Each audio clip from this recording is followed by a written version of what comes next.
I just did Glory interviews. I watched Glory. Missed you here. Where were you? I had the most magical 4 days of my life. So while you were doing Glory interview, I was in Austin, Boston, Houston, Austin. And they all rhyme. I love saying it. What was it on paper? What was it like? Because it turned out absolutely amazing. Glad that you like it so much, especially like Devendu said in the interview, especially coming from you. Karan has always sort of given me parts that are very close to him and he feels very good about. Pulkit, again, I've been very, very fond of. We've been wanting to work together. So it was a great team. So I loved being part of Glory. Why did you want to make a film? Always can I do it. Okay. I am not someone who's like, oh, mujhe to aata hai. Yeah. So I've always wanted to make a film ever since I've set foot on campus. You were at Harvard where the South Asian Association gave you Person of the Year. Yeah, it came from... I was in the middle of all of this. I was anyway going for the world premiere to the US. We had 2 back-to-back screenings on 2 days. And it's a stunning campus. I met such amazing people. Hi, this is Sayani and you're watching me on Bollywood Hungama.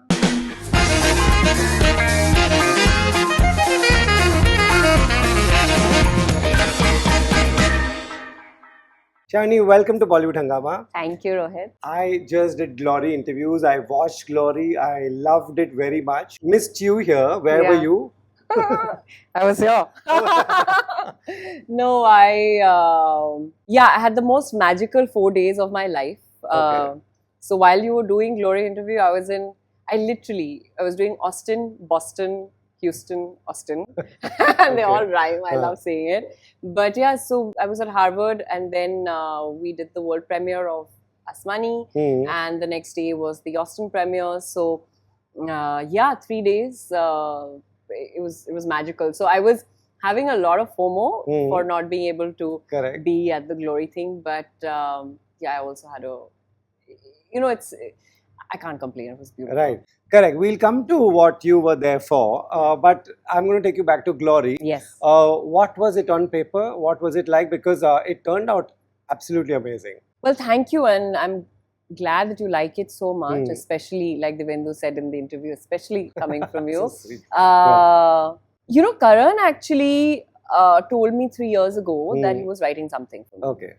And I told him, jab likhega tab batana, because again, like you don't want to take these things too seriously, right? In the sense, not to undermine him, but there are many people who say so many times that, we're writing and nothing really happens. And I was also going through a phase where I was saying no to everything. I was taking little bit of time away. I was traveling a lot, trying to center myself and all of those things. Because this job really, and also because I don't take a break. I work like a maniac. But he came back again, and 1 year later, and he was like, it's happening.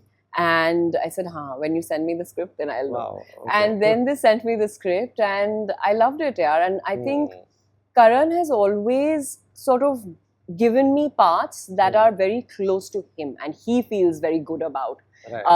Even Rohini in Inside Edge that he gave me was, again, it's one of the most fantastic characters I will ever play.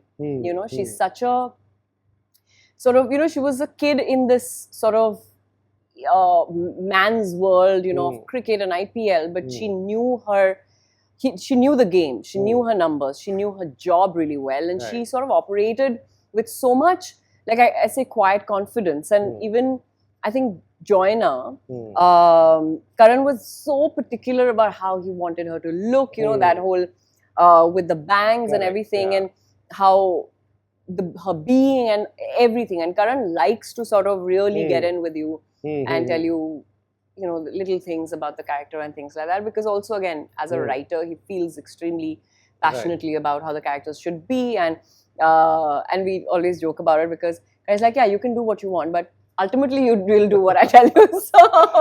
So but it was really fun. And again, Karan and I have had a long sort of friendship and collaboration.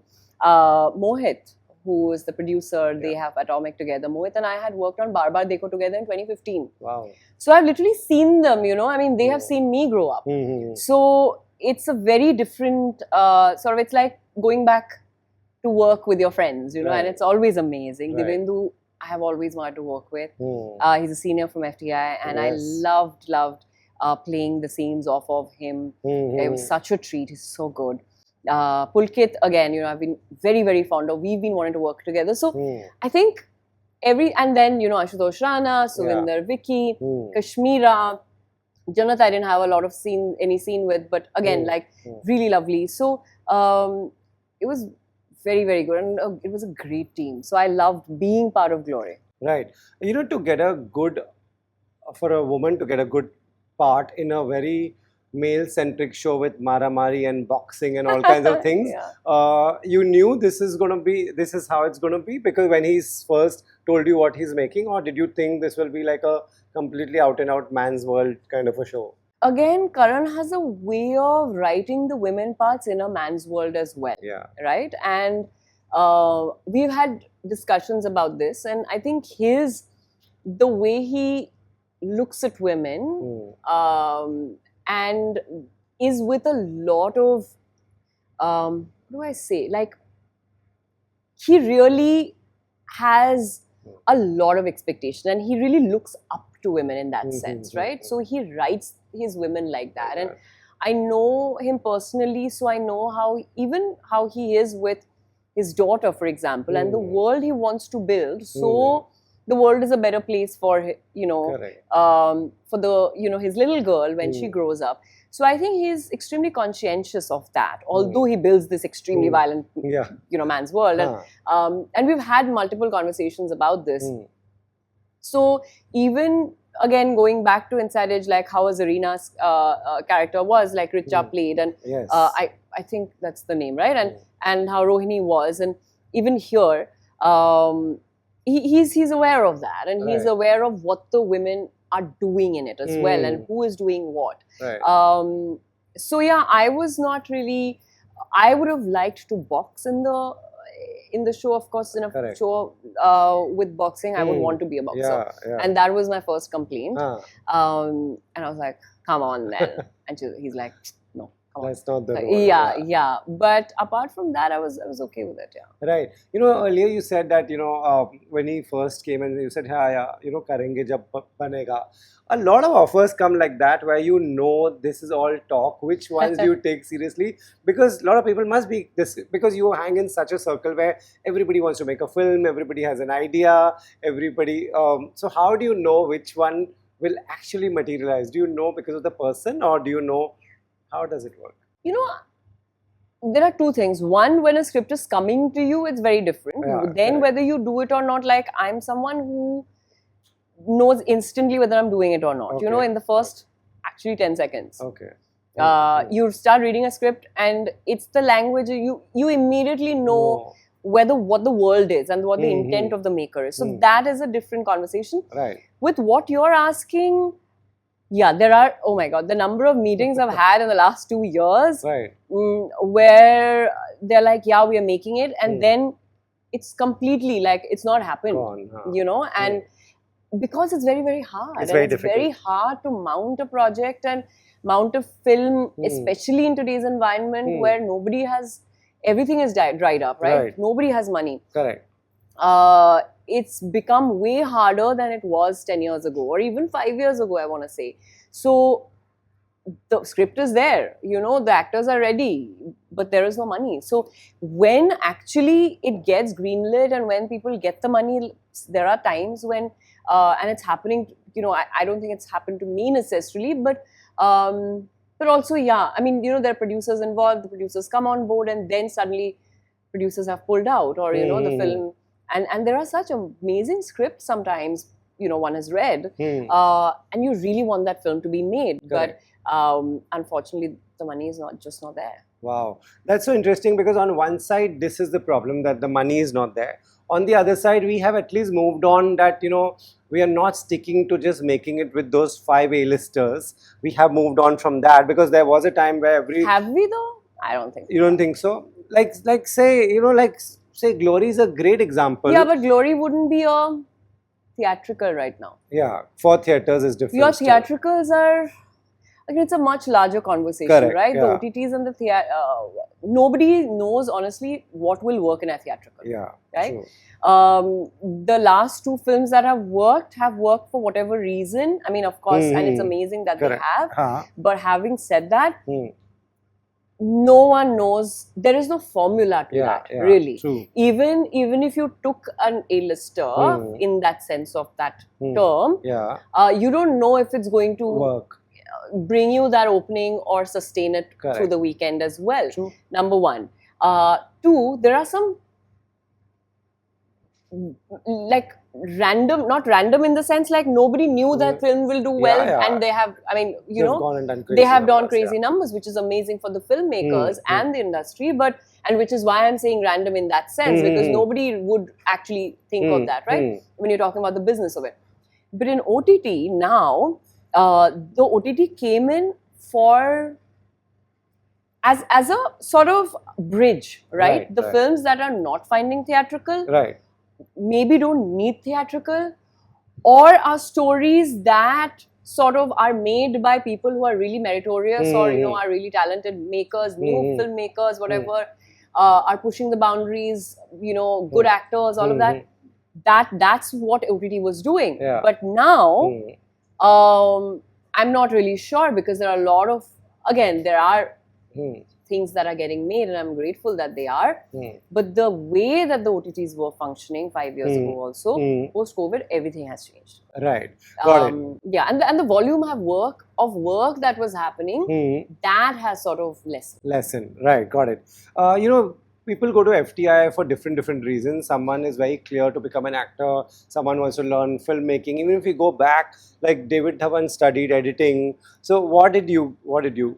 Well, I went to FTII because one, I just needed to know. I mean, there were three reasons really. One, whether I'm cut out for this or not. Okay. Because I was doing a corporate job, but I wanted to be an actor. And I had always been on stage. I've danced and done music and done theatre. And there was literally for me to know, one, whether I'm cut out for it or not. I didn't know anybody in Bombay. It felt like the only legitimate way, you know. And three, I didn't want to be 60 years old and regret that I wanted to do something and I could have done something. Right. But I also went to FTII because, as opposed to an NSD at the time, because I just was really intrigued by how films were made, you know, and I genuinely wanted to know and was interested to study that. Right. And of course, I was specializing in acting, but because of that kind of very like that desire to know how films were made, I would assist a lot. Okay. And I was one of the very few acting students, you know, who would assist on campus on everything, and which is how I learned and on the job. And there was no department that I was not part of, you know. Nice. And there was very funny, you know, one.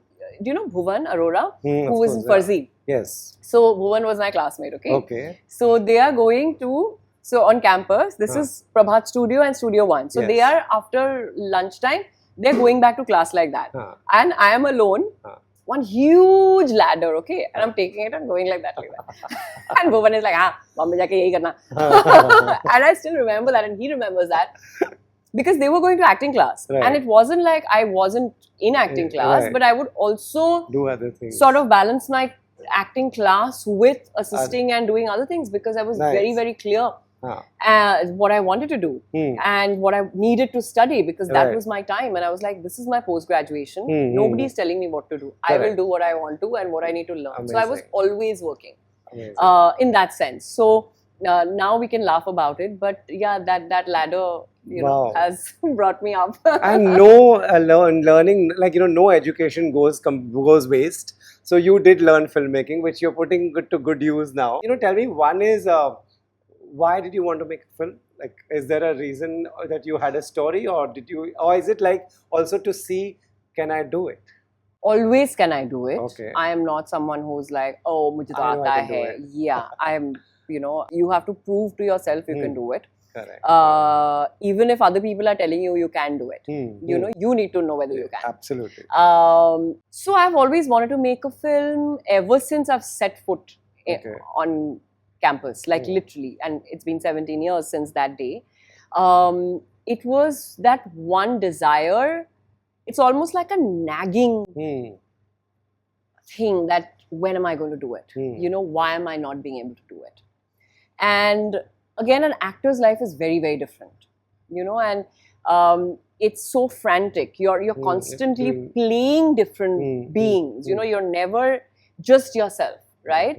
And writing is a completely different, it's a different faculty at play, you know, and it's a very, very different discipline.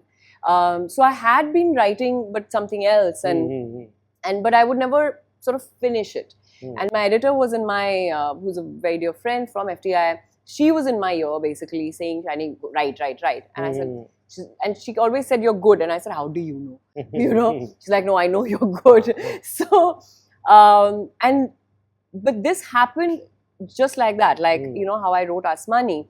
But it was all these years and all these years of being on different sets and learning so many things, making notes, mental notes. You know, I always say this, that every set I have been on, I have literally made like mental notes of what to do, what not to do, who are the people I want to work with. And I actually made, when I was, you know, mounting the crew, and I really believe that casting the crew is really important. And I called people and I tried to get people, like, not just like from producers to your setting dadas to spot dadas. I have literally called people and said, can you come and be part of my film? And that's how one has sort of orchestrated is a big word, but like tried to do it, you know, like, and it takes a lot. It's morsel by morsel. It's excruciating. It's extreme hard work.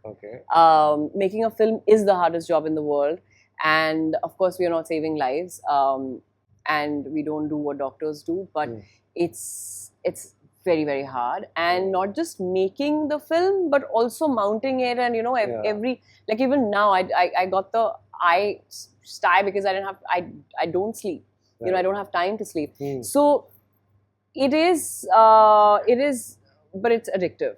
Wow. What is different when it's your set? Oh my God, so much. When you're on other sets, you call the shots. It's so cool. No, but what is the most different is that you have nobody to go to and say, why is this not happening? You're the final one too. So, Rohit, I was very sure. One is you've written it. Two, you're directing it. Three, you're producing it. And although I had, you know, the amazing Nikhil Advani, who's, you know, one of our producers, with Dia Mirza and Ananya Rani, but I was the main producer and I was running the set. And it's not ideal to direct and produce yourself. But I got thrown into it, and I'm glad I did it, because like thrown into deep end. And there were two things that I was very, very clear on. One was I needed a happy set. And that's good, I needed for people to be treated well. And I know from my very, very first-hand experience that everything is top down. You know, everything percolates down. If the top is treating people well, everybody treats each other well. So true, people need to be, you know, we are also a culture where you can pay people less money, but if you treat them with respect and kindness, people are willing to do anything. आपके लिए जान दे देंगे लोग. आप बस सही से उनके साथ पेश आइए. And again, the things you see, you know, what to do, what not to do. There are many things that I have, because I have worked with also amazing, like Excel, for example, you know, they're so good, like Wire, so good at how they treat people. So that kind of, it doesn't matter how big or small your production is.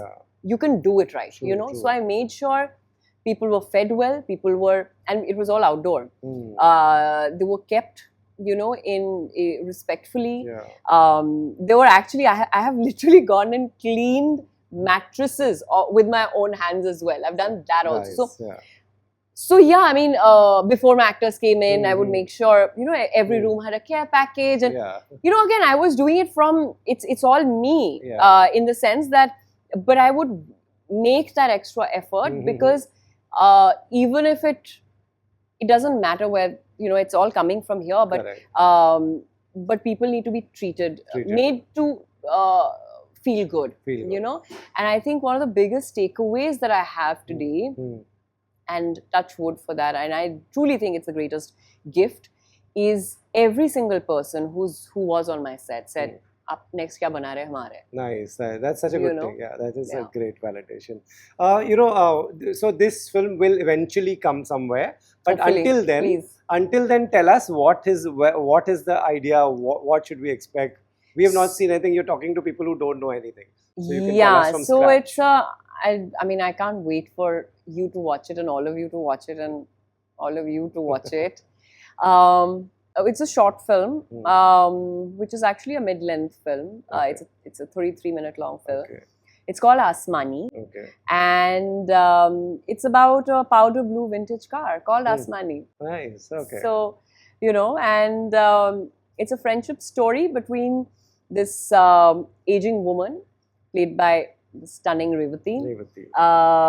And she's friends with the car. She's been driving the car for a very long time. And it's also a grandmother-granddaughter story. And things are happening and she's going through this phase and the car is going through this phase. And the car is almost like an extension of herself, of her own identity in many ways. And one thing that I have felt with time is that women, especially irrespective of how independent they are, self-sufficient they are, after a certain age, they start feeling redundant. Right. Okay. And I see that with the women who brought me up. And so there is that sort of underlying theme of redundance, but it's also witty and comical, and it's a comedy. And this woman, she has a little granddaughter who's all of 10, who's Gen Alpha, who knows everything about everything, and who's extremely precocious. And the granddaughter and the grandmother are like a little, power-packed duo. So it's essentially a friendship story between the three women, the older woman, the little girl, and the car, Asmani, who's also a woman. So nice. It's sweet. Yeah. They say every story comes from somewhere. It's subconsciously in your mind, but that seed did come from somewhere. Can you tap where this came from? I think so. Subconsciously, I think it came from the women who brought me up. Right.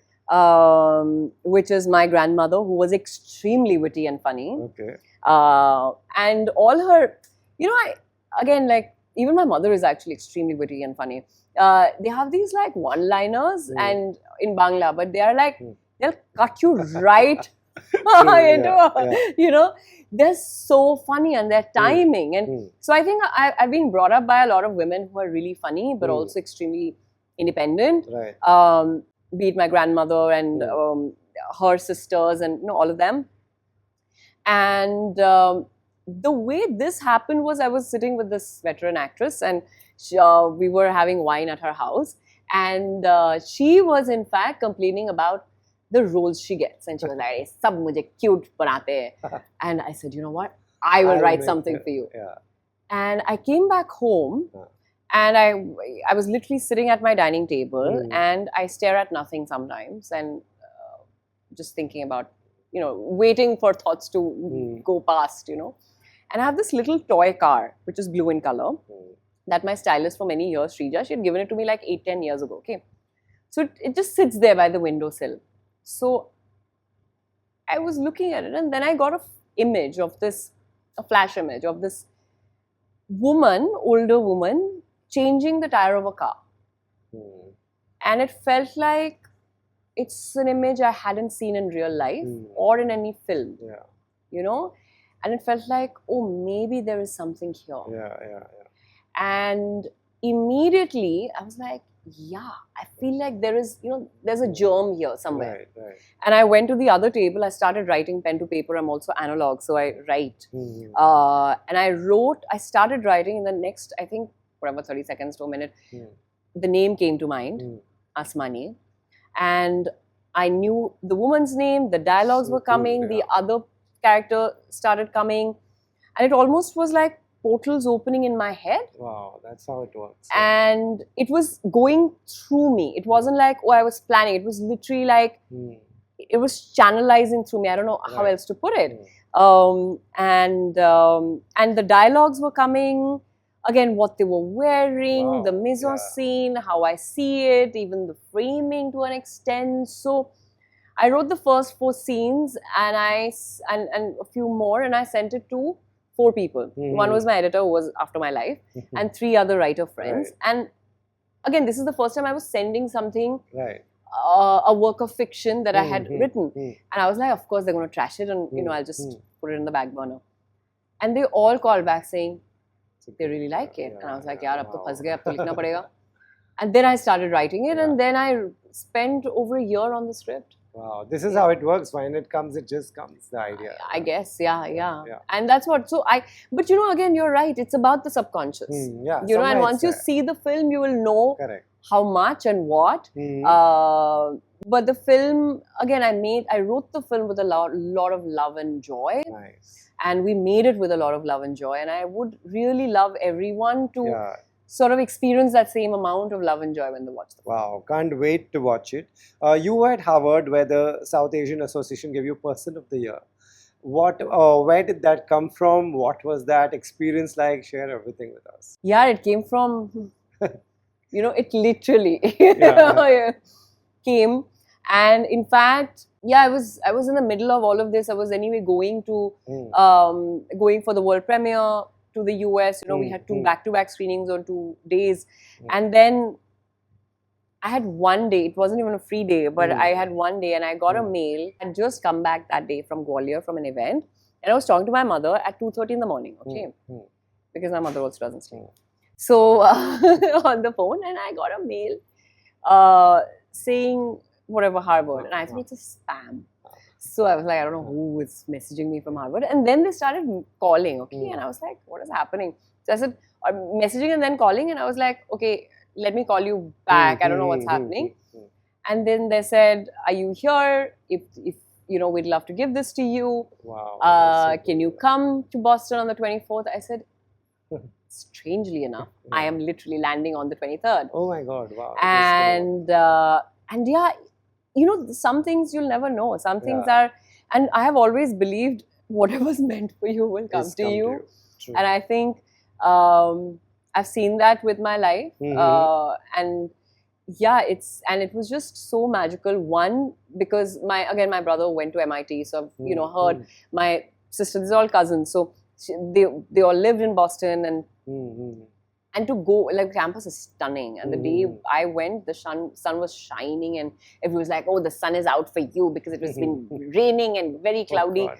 And it was beautiful. The students were amazing. Everybody, you know, and it's a stunning campus. I met such amazing people. And I wrote the speech, and I kept thinking, and there was just like mountain of work, before I left for the US, because of all of this, because of the film.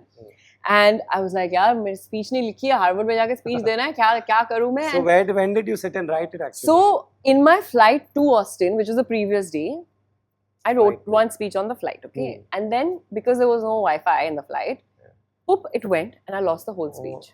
That's very annoying, And I was like, man, and it was very close to landing. So then, the moment I landed, I kept my bags and went for the film festival, because I was there for Indie Meme in Austin. Came back, had to pack, because the next morning, 5 o'clock, I was leaving for the flight. 4:30 I was leaving in the morning for the flight to Boston, to go to Harvard from Austin. And at 1 o'clock, I'm like, should I just sit to write now? And I was like, my brain is not braining right now. There's no point. I said, whatever happens, I'll write on the flight. Everything last second, Rohit. I'm telling you, my life is tattooed in my destiny. Everything is last minute. Then on the flight, and because again, like, you know, I had some middle seat, piche, and all that, you know, because it was a completely packed flight and all. I was like, I don't know how I'm going to do it. But anyway, so I sat, and I was like, you know what? It's gone. Maybe this is what is meant to happen. And it's for a reason. You know, if God has done this, it's fine. I will start from scratch. So I started from scratch. Little bit I remembered what, you know, some things, but and then I wrote it on the flight. The moment I finished it, I had to land very quickly. Then I had to go, had some 10,000 meetings, go to campus, meet people, do photo shoot, whatever. The whole day was planned like that. Is it intimidating when you're up there talking? No? Not really. Also, I don't really get intimidated very often in life. But I felt very happy and very calm, nice. And it was a gorgeous day. And anyway, then I came back and my sister had come down from New York, and she was like, come on, get ready. You have to go, do a little bit. She's like, and I was wearing this beautiful Manish Malhotra sari, amazing, his team came and sort of did everything before I left. So, and it was very cold in Boston. And I was wearing, feeling like this, wearing this like white sari, and but everything was looking good. The sun was like, it was that like evening time, so got amazing photos. And then doing all of this, not once have I read it out loud. I don't even know if there are punctuation or grammatical errors. Okay, and for the first time in my life, I think I have reached, and actually this is what happens abroad, and they're like, we are going before time. You will go up this doesn't immediately. Happen here we are like, 1 ghanta to ho gayi. And I'm like, what? He's like, no, you're going up immediately. Wow. And I was like, okay, let me, and I had the, whatever printout of the script. All that is happening also. I'm like, script ka printout and all that. And because when you wear a sari, I've done this before also, I put it, inside. So then they're like, why are you doing this? There is on the podium, like the script is there. I said, never trust anything you haven't seen with your own eyes. I'm not going to, So with that, anyway, so then we went and sat, and then they called me up, gave the award, and then I went up reading the damn thing for the first time. Wow.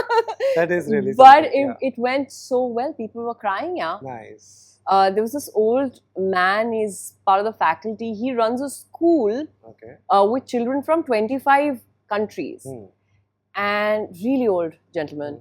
And he said, where can I get the script? I want every student in my school to read this. Nice, that's so nice. And and I was like, so people were crying after, and I was like, okay, thanks. That is an experience. Yeah, but it was beautiful. It was stunning. Right. I'm sure we'll see you in many more series and movies. But will you direct a film?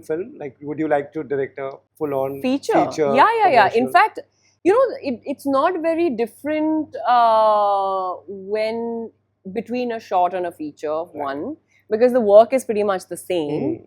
And once you see my short, you will know it's actually much more ambitious than many features as well. And I'm saying that because, again, it's the production design, the costumes, the locations, the way we shot it, the color, the DI, we did Atmos sound, it's made for the big screen, So it's like, the scale is massive. And again, like we knew that even at the writing stage, I kind of knew it a little bit, but I didn't actually realize that until we actually started pre-production. And I was like, why have I done this to myself? I have written my first film inside a car, a vintage car, which can break down anytime.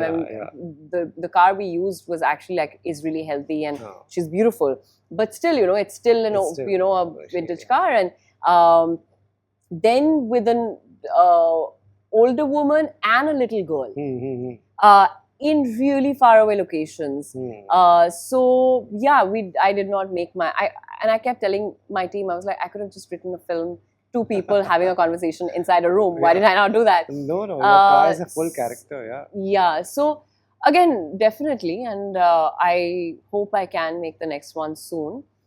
I have some things that I want to do, but hoping that everything sort of comes together, Cool. Keep entertaining us on screen, off screen, behind the scenes. Thank you so much. Thank you, Rohit. Thank you. I can't wait for you to watch the film. Same here. Can't wait. You.